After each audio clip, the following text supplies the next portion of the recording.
प्रधानमंत्री नरेंद्र मोदी ने गुजरात में बनास सामुदायिक रेडियो स्टेशन, नया डेयरी परिसर, आलू प्रसंस्करण संयंत्र, जैविक खाद और बायोगैस प्लांट राष्ट्र को किया समर्पित। मुख्यमंत्री हेमंत सोरेन ने झारखंड मंत्रालय में महिला, बाल विकास और सामाजिक सुरक्षा विभाग की कार्य प्रगति की समीक्षा की। अधिकारियों को दिए आवश्यक दिशा निर्देश। आजादी के अमृत महोत्सव के अवसर पर रांची में भूगर्भ जल जीर्णोद्धार कार्यक्रम का आयोजन।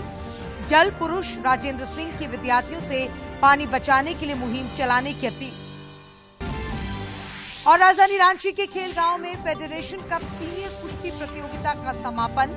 खेल मंत्री ने विजेता खिलाड़ियों को मेडल और ट्रॉफी देकर किया सम्मानित।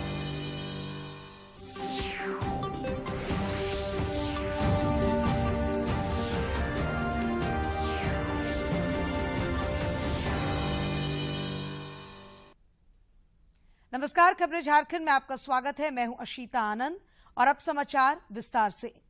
प्रधानमंत्री नरेंद्र मोदी ने आज गुजरात के बनास डेयरी संकुल में बायोगैस प्लांट का लोकार्पण किया। बनासकांठा में स्थापित हुआ कोऑपरेटिव पोटैटो प्रोसेसिंग प्लांट देश के लिए गौरव का विषय है। किसानों की आय बढ़ाने में इसकी भूमिका बहुत प्रभावी रहने वाली है।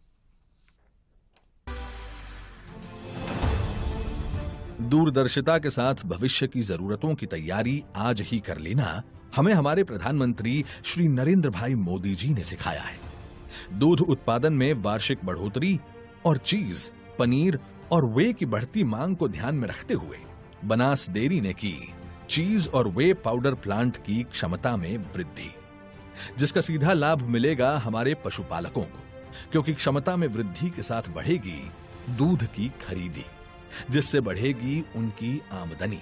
प्रोसेस्ड चीज, डाइस और ब्लॉक चीज, शेडर और मोज़रेला चीज, प्रोसेस्ड चीज चिपलेट्स और प्रोसेस्ड चीज स्लाइस जैसे प्रोडक्ट्स डेयरी वैल्यू एडिशन करके बनाती है, जिससे पशुपालकों को दूध के ऊंचे दाम दिए जा सके। वेस्ट में से बेस्ट बनाने की थीम पर ध्यान केंद्रित करते हुए वे के उपयोग से हाई प्रोटीन प्रोडक्ट्स बनाए जाते हैं, जो फिटनेस और स्पोर्ट्स से जुड़े लोगों के लिए क्वालिटी प्रोडक्ट है। वे पाउडर प्लांट में आधुनिक टेक्नोलॉजी की मदद से प्रोसेसिंग क्षमता को दुगना किया गया है।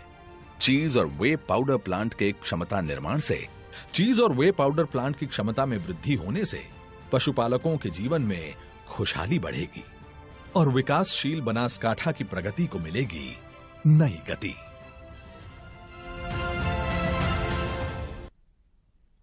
इस अवसर पर प्रधानमंत्री ने कहा कि भारत में गांव की अर्थव्यवस्था, माताओं बहनों के सशक्तिकरण, कोऑपरेटिव मूवमेंट और आत्मनिर्भर भारत अभियान को कैसे ताकत दी जा सकती है, ये सब कुछ बनास डेयरी संकुल में प्रत्यक्ष अनुभव किया जा सकता है। मैं यहां अलग अलग जगहों पर गया हूं। डेयरी सेक्टर से जुड़ी सरकारी योजनाओं की लाभार्थी पशुपालक बहनों से भी मेरी बड़ी विस्तार से बातचीत हुई है। ये जो नया संकुल बना है, पोटैटो प्रोसेसिंग प्लांट है, वहां भी विजिट करने का अवसर मुझे मिला। इस पूरे समय के दौरान जो कुछ भी मैंने देखा, जो चर्चा हुई, जो जानकारियां मुझे दी गई है, उससे मैं बहुत ही प्रभावित हूं और मैं डेयरी के सभी साथियों को और आप सबको हृदय से बहुत बहुत बधाई देता हूं। भारत में गांव की अर्थव्यवस्थाओं को, माताओं बहनों के सशक्तिकरण को कैसे बल दिया जा सकता है, कोऑपरेटिव मूवमेंट यानी सहकार कैसे आत्मनिर्भर भारत के अभियान को ताकत दे सकता है, ये सब कुछ यहां प्रत्यक्ष अनुभव किया जा सकता है। एक अन्य कार्यक्रम में प्रधानमंत्री ने आज जामनगर में विश्व स्वास्थ्य संगठन के वैश्विक पारंपरिक औषधि केंद्र की आधारशिला रखी। मौके पर मॉरिशस के प्रधानमंत्री प्रविंद कुमार जुगनाथ और विश्व स्वास्थ्य संगठन के महानिदेशक डॉक्टर टेड्रोस घेब्रेयेसस भी मौजूद थे। At the hands of our Honorable Prime Minister Modi, GCTM की है। ये ट्रेडिशनल मेडिसिन के क्षेत्र में भारत के कंट्रीब्यूशन और भारत के पोटेंशियल दोनों का सम्मान है। भारत इस पार्टनरशिप को पूरी मानवता की सेवा के लिए बहुत बड़ी जिम्मेदारी के रूप में ले रहा है। ये सेंटर दुनिया भर में फैली पारंपरिक चिकित्सा से सहयोग से दुनिया के लोगों को बेहतर मेडिकल सॉल्यूशन देने में। राष्ट्रपति रामनाथ कोविंद ने आज 4 अधिनियमों को अपनी मंजूरी दे दी।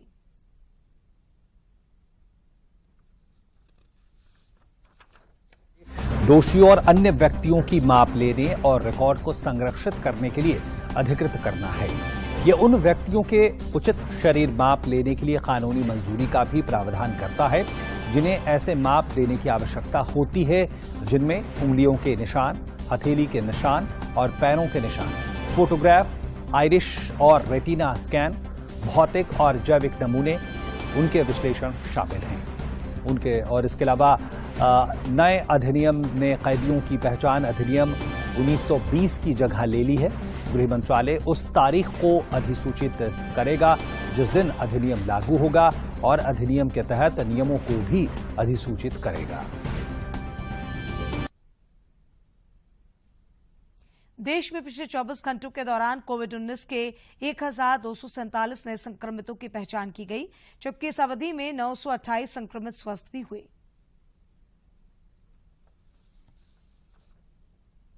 घंटों में 1274 नए मामले दर्ज किए गए हैं। वहीं पिछले 24 घंटों में 928 मरीज उपचार करवाकर स्वस्थ हो चुके हैं, जिसके बाद देश में रिकवरी रेट 98.76% हो गया है। फिलहाल देश में कोरोना वायरस के सक्रिय मरीजों की संख्या बढ़कर 11,860 है। दैनिक संक्रमण दर 0.31% है। आईसीएमआर के मुताबिक बीते 24 घंटे में 4 लाख से ज्यादा टेस्ट किए गए। अब तक कुल 83 करोड़ 25 लाख टेस्ट किए जा चुके हैं। इधर राज्य के 24 जिलों में से सिर्फ रांची जिला ही ऐसा है जहां कोरोना के एक्टिव केस बचे हैं। कोरोना के सबसे अधिक 10 सक्रिय मामले रांची में ही हैं। कल रांची में 3 नए संक्रमित मिले। राज्य में रिकवरी रेट बढ़कर 98.78% हो गई है। देश में कोरोना के खिलाफ जारी जंग में टीकाकरण अभियान तेज गति से जारी है। देश भर में अब तक 1 अरब 86 करोड़ 72 लाख से अधिक डोज लगाई जा चुकी है।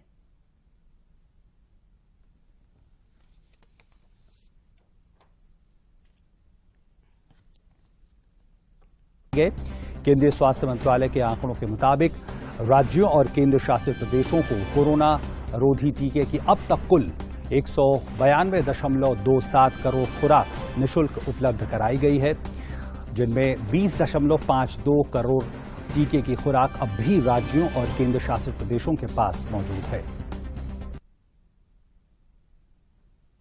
मुख्यमंत्री हेमंत सोरेन ने आज रांची स्थित झारखंड मंत्रालय में महिला, बाल विकास और सामाजिक सुरक्षा विभाग के कार्य प्रगति की समीक्षा की। बैठक के दौरान उन्होंने विभागीय अधिकारियों को आवश्यक दिशा निर्देश भी दिए। बैठक में महिला बाल विकास मंत्री जोबा मांझी और मुख्य सचिव सुखदेव सिंह और मुख्यमंत्री के प्रधान सचिव समेत अन्य वरीय अधिकारी उपस्थित थे।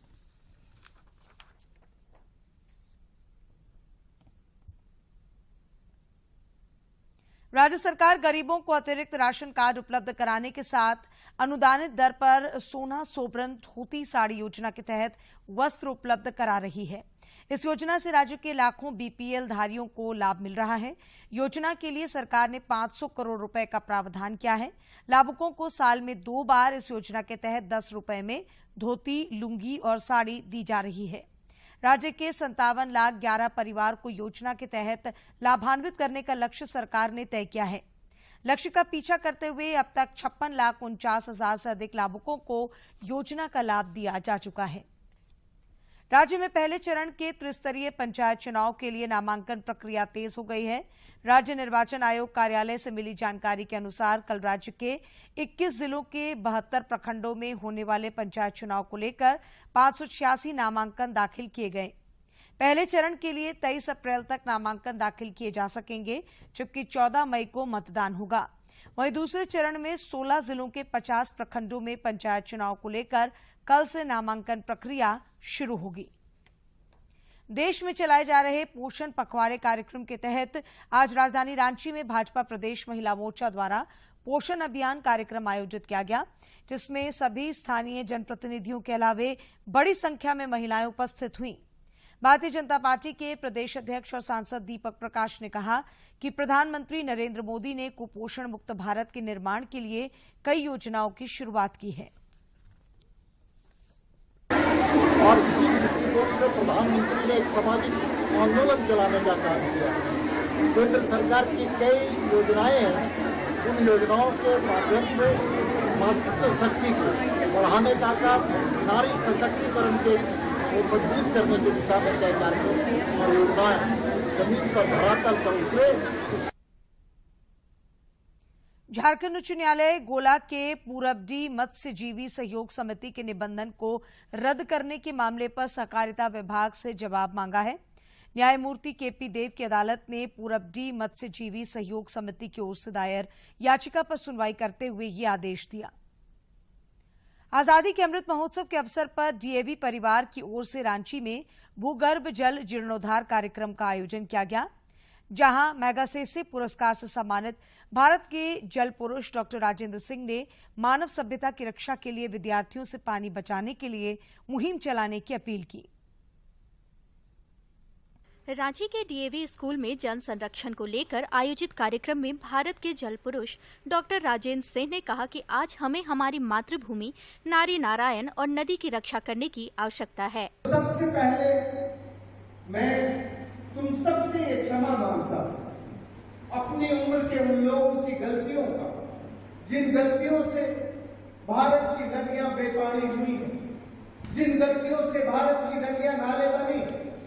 मुझे लगता है कि तुम जरूर इन नदियों को नदी बनाने। इस अवसर पर Indian Himalayan river valley council of India की चेयरमैन इंदिरा खुराना ने झारखंड के विद्यार्थियों से पानी बचाओ अभियान में सम्मिलित होने की बात कही। हमने एक राष्ट्रीय युवा जल बिरादरी का भी शुरुआत किया पिछले महीने, तो उम्मीद करती हूँ कि इस स्कूल से, इस कैपिटल स्टेट से भी आप लोग हमारे साथ जुड़े।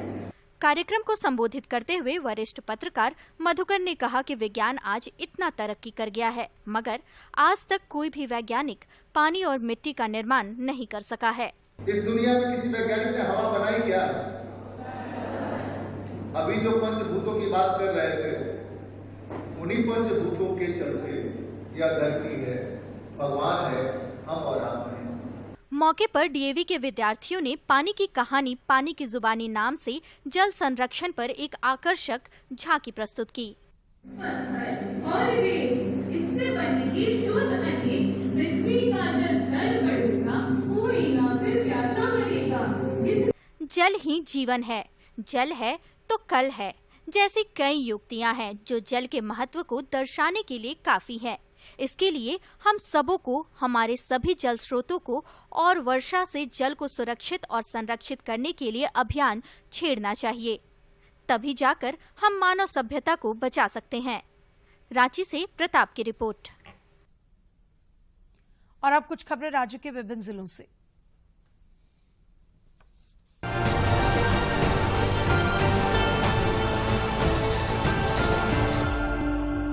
राज्य में पेयजल एवं स्वच्छता मंत्री मिथिलेश ठाकुर ने पत्रकारों से कहा कि हेमंत सरकार सिर्फ 2 साल के दौरान 13 लाख घरों में पेयजल उपलब्ध कराई है। श्री ठाकुर ने देवघर दौरे के क्रम में पत्रकारों से बातचीत में कहा कि कोरोना महामारी के कारण विपरीत परिस्थिति में भी सिर्फ 2 साल में 13 लाख घरों को पेयजल मुहैया की गई है। सरकार का लक्ष्य राज्य में सभी घरों तक पेयजल उपलब्ध कराना है।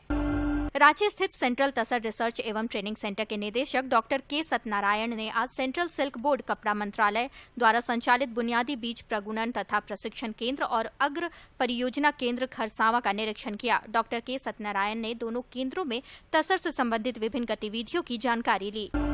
राजधानी के डुमरदगा स्थित बाल सुधार गृह में सोमवार देर शाम एक बार फिर दो गुटों में जमकर झड़प हुई। बाल बंदियों के बीच हुई मारपीट में कई घायल हुए। इससे पहले भी बाल सुधार गृह में मारपीट की घटना सामने आ चुकी है। इसके बाद कई बाल बंदियों को दूसरे बाल गृह में शिफ्ट किया गया था। सिमडेगा जिले के बानो प्रखंड कार्यालय में कार्यरत कनीय अभियंता रामानंद प्रसाद को आज एसीबी की टीम ने 10,000 रुपए घूस लेते हुए रंगे हाथों गिरफ्तार कर लिया। गिरफ्तार करने के बाद एसीबी की टीम अभियंता को अपने साथ रांची लेकर चली गई, जहां उनसे पूछताछ की जाएगी। पलामू के उपायुक्त ने आज समाहरणालय सभागार में आयोजित जनता दरबार में विभिन्न क्षेत्रों से आए लोगों की समस्याएं सुनी। उपायुक्त ने समस्याओं के समाधान को लेकर संबंधित अधिकारियों को आवश्यक दिशा निर्देश दिया। ज्यादातर मामले आवास, राशन कार्ड और भूमि विवाद से संबंधित थे। खूंटी जिले में त्रिस्तरीय पंचायत चुनाव को लेकर 16 कोषांगों का गठन किया गया है। जिले के उपायुक्त ने विभिन्न कोषांगों में प्रतिनियुक्त पदाधिकारियों को आवश्यक दिशा निर्देश दिया है। सभी कोषांग सुचारू रूप से क्रियाशील हैं। रांची के चान्हो थाना क्षेत्र के सोस गांव में एक महिला की पत्थर से कूचकर हत्या कर दी गई। घटना के बाद आरोपी पति मौके से फरार हो गया है। मृतक की पहचान सावित्री देवी के रूप में की गई है। हत्या का आरोप उसके पति पर ही लगा है। पुलिस मामले की छानबीन में जुटी है। रांची के नगड़ी थाना क्षेत्र के जराटोली गांव में मंगलवार सुबह जंगली हाथी ने एक व्यक्ति को कुचल दिया, जिससे उसकी मौके पर ही मौत हो गई। वहीं जंगली हाथी ने एक अन्य व्यक्ति को भी घायल कर दिया। पूर्वी सिंहभूम जिले में घाटशिला थाना क्षेत्र के 2 अलग अलग घटनाओं में एक महिला समेत 2 लोगों की सोमवार को दर्दनाक मौत हो गई। पुलिस मामले की छानबीन में जुटी है। गिरिडीह जिले में जमुआ थाना क्षेत्र के जमुआ चित्तरडीह मेन रोड में बाटी पेट्रोल पंप के पास ट्रैक्टर और बोलेरो की टक्कर में दूल्हा दुल्हन गंभीर रूप से जख्मी हो गए। घटना के बाद जमुआ थाना पुलिस भी घटनास्थल पहुंची और दोनों को इलाज के लिए स्वास्थ्य केंद्र भेजा।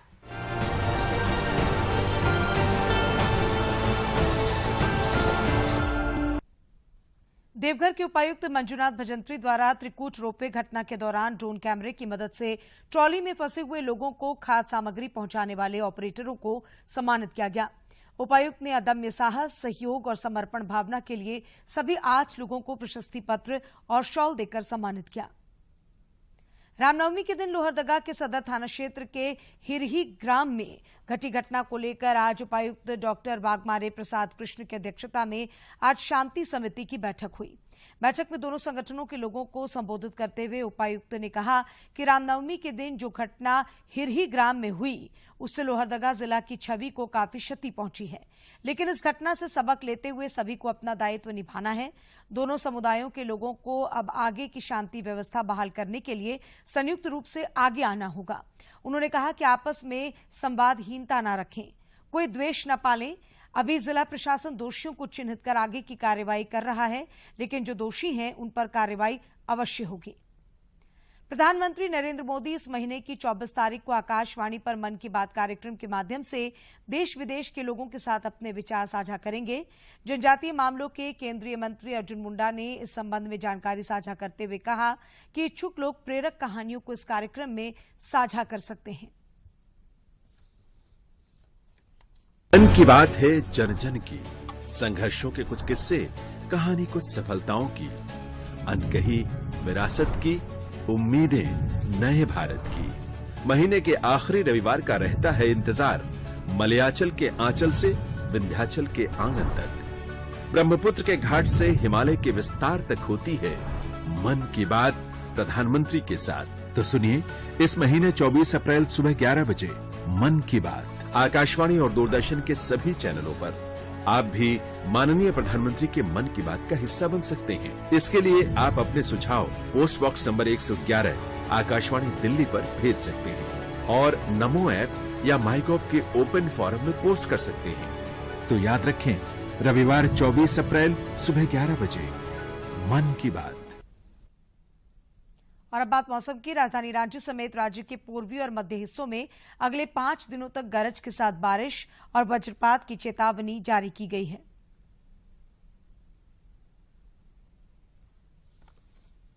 ड्राई रहा की बात करें सेल्सियस, राज्य में हीट वेव बनती हुई बात करें तो और दिखी है। कल हीट और बोकारो जिला अब तो एक साइक्लोन आसपास के इलाके।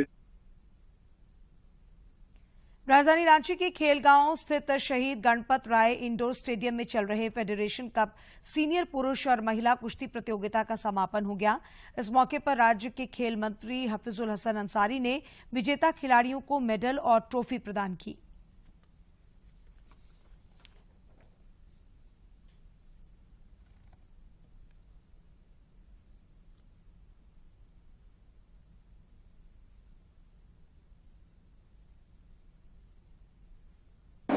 आज के दिन में जो हिंदुस्तान का माहौल हो रहा है, हम लोग को चाहिए कि ज्यादा से ज्यादा खेल पर ध्यान दें और उस माहौल को हम लोग खत्म करें।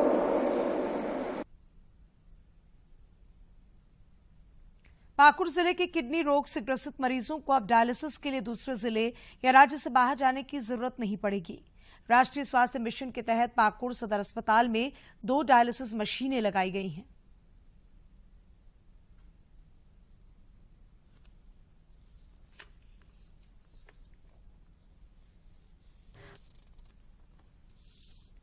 पाकुड़ सदर अस्पताल में स्वास्थ्य सुविधाओं में लगातार बढ़ोतरी की जा रही है। उपायुक्त वरुण रंजन का कहना है कि आने वाले दिनों में और डायलिसिस मशीनें सदर अस्पताल में अधिष्ठापित करने के साथ साथ अन्य सुविधाएं भी बढ़ाई जाएंगी। आगे आने वाले समय में ये 2 मशीन से 5 मशीन बढ़ाया जाएगा जैसे जैसे पेशेंट्स की संख्या बढ़ेगी, और आने वाले समय में हम लोग कोशिश करेंगे कि और भी तरह की सुविधाएं जो हैं वो सदर अस्पताल में मुहैया कराई जा सके। Civil surgeon doctor Ramdev Paswan ने बताया कि आयुष्मान कार्डधारी और 72,000 रुपए से कम सालाना आय वाले किडनी मरीजों को अब जिले में ही निःशुल्क डायलिसिस की सुविधा मिल पाएगी, जबकि अन्य मरीजों को सिर्फ 1200 रुपए में यह सुविधा प्रदान की जाएगी। डायलिसिस का जो व्यवस्था की गई है सदर अस्पताल पाकुड़ में, और हमारे जो लाभुक थे उनको जाना पड़ता था, या तो बंगाल जाना पड़ता था, नहीं तो कहीं उनको जाना पड़ता था। ये सुविधा उनके पाकुड़ में ही हो गई है। पाकुड़ में अब डायलिसिस की सुविधा उपलब्ध हो जाने से क्षेत्र के लोगों को बड़ी राहत मिल सकेगी। पाकुड़ से रामप्रसाद सिन्हा की रिपोर्ट। और आइए अब देखते हैं स्वतंत्रता संग्राम में कितना खास है आज का दिन।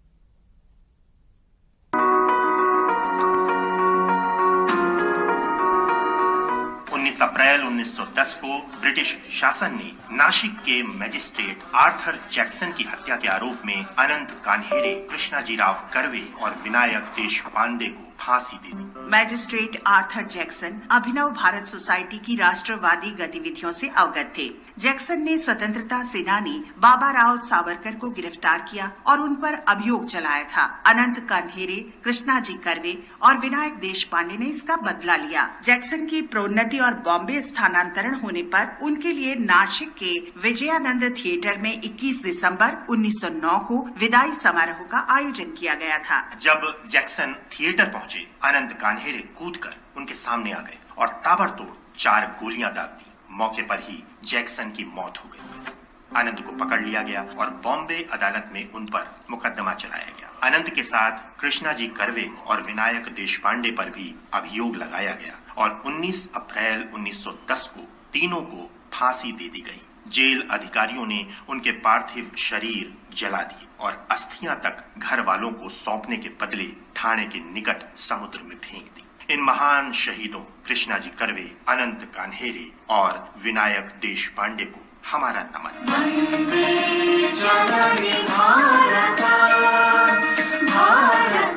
आज हम स्वाधीनता सेनानी गंगाधर परोजा का भी स्मरण कर रहे हैं। 1943 में 19 अप्रैल को उनकी मृत्यु हुई थी। ओडिशा के कोरापुट निवासी गंगाधर ने महात्मा गांधी के करो या मरो के राष्ट्रव्यापी आह्वान पर अगस्त 1942 में भारत छोड़ो आंदोलन में भाग लिया था। भारत छोड़ो आंदोलन के दौरान गंगाधर को अन्य आंदोलनकारियों के साथ गिरफ्तार कर लिया गया। उन्हें विचाराधीन राजनीतिक कैदी के रूप में नवरंगपुर उप कारागार में रखा गया। कैद की अवधि में ही गंगाधर को ऐसे माहौल में रखा गया जहां चिकित्सा देखभाल के अभाव में उनका स्वास्थ्य बिगड़ता चला गया। बाद में 18 अप्रैल 1943 को उन्हें उपचार के लिए अस्पताल में भर्ती कराया गया। तत्कालीन महानिरीक्षक कारागार ने नवरंगपुर उपजेल में खराब स्थितियों के लिए अपने विभाग को जिम्मेदार ठहराया। बाद में गंगाधर और अन्य राजनीतिक बंदियों को कोरापुट जिला जेल भेज दिया गया। वहां हृदय गति रुक जाने के कारण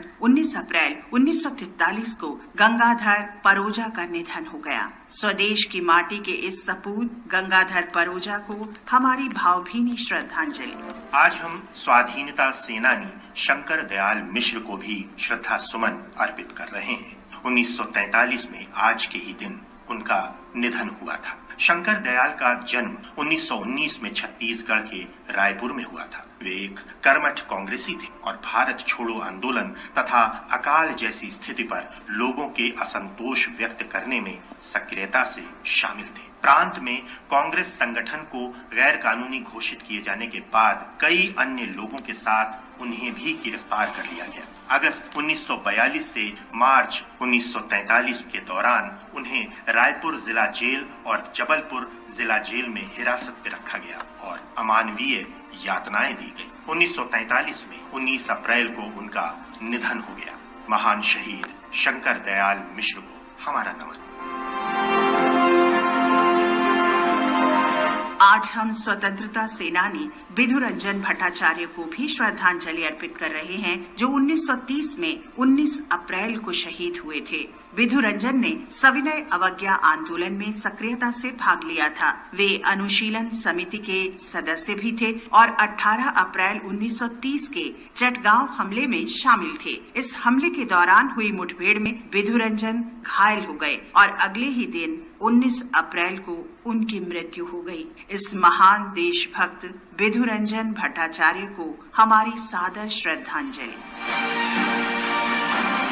आज हम मध्य प्रदेश के सागर निवासी शहीद पूरन को भी याद कर रहे हैं। उन्होंने 1857 में आजादी की पहली लड़ाई में भाग लिया था। उन्होंने अपने क्षेत्र के आंदोलनकारियों को एकजुट किया और सागर में ब्रिटिश सेना के खिलाफ मोर्चा लिया। एक मुठभेड़ के दौरान पूरन को पकड़ लिया गया और 1858 में 19 अप्रैल को फांसी दे दी गई। स्वदेश की माटी के इस महान सपूत शहीद पूरन को हमारी भावभीनी श्रद्धांजलि।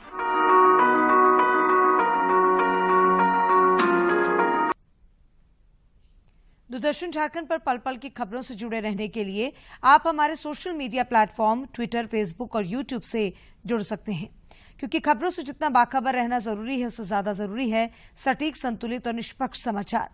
हमारा ट्विटर हैंडल है DD न्यूज झारखंड और फेसबुक पेज है RNU DDK। आप हमें YouTube channel Jharkhand DD news पर भी देख और सुन सकते हैं।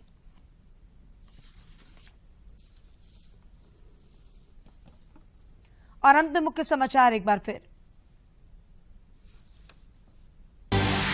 प्रधानमंत्री नरेंद्र मोदी ने गुजरात में बना सामुदायिक रेडियो स्टेशन, नया डेयरी परिसर, आलू प्रसंस्करण संयंत्र, जैविक खाद और बायोगैस प्लांट राष्ट्र को किया समर्पित। मुख्यमंत्री हेमंत सोरेन ने झारखंड मंत्रालय में महिला, बाल विकास और सामाजिक सुरक्षा विभाग के कार्य प्रगति की समीक्षा की। अधिकारियों को दिए आवश्यक दिशा निर्देश। आजादी के अमृत महोत्सव के अवसर पर रांची में भूगर्भ जल जीर्णोद्धार कार्यक्रम का आयोजन। जल पुरुष राजेंद्र सिंह के विद्यार्थियों से पानी बचाने के लिए मुहिम चलाने की अपील। और राजधानी रांची के खेलगांव में फेडरेशन कप सीनियर कुश्ती प्रतियोगिता का समापन। खेल मंत्री ने विजेता खिलाड़ियों को मेडल और ट्रॉफी देकर किया सम्मानित।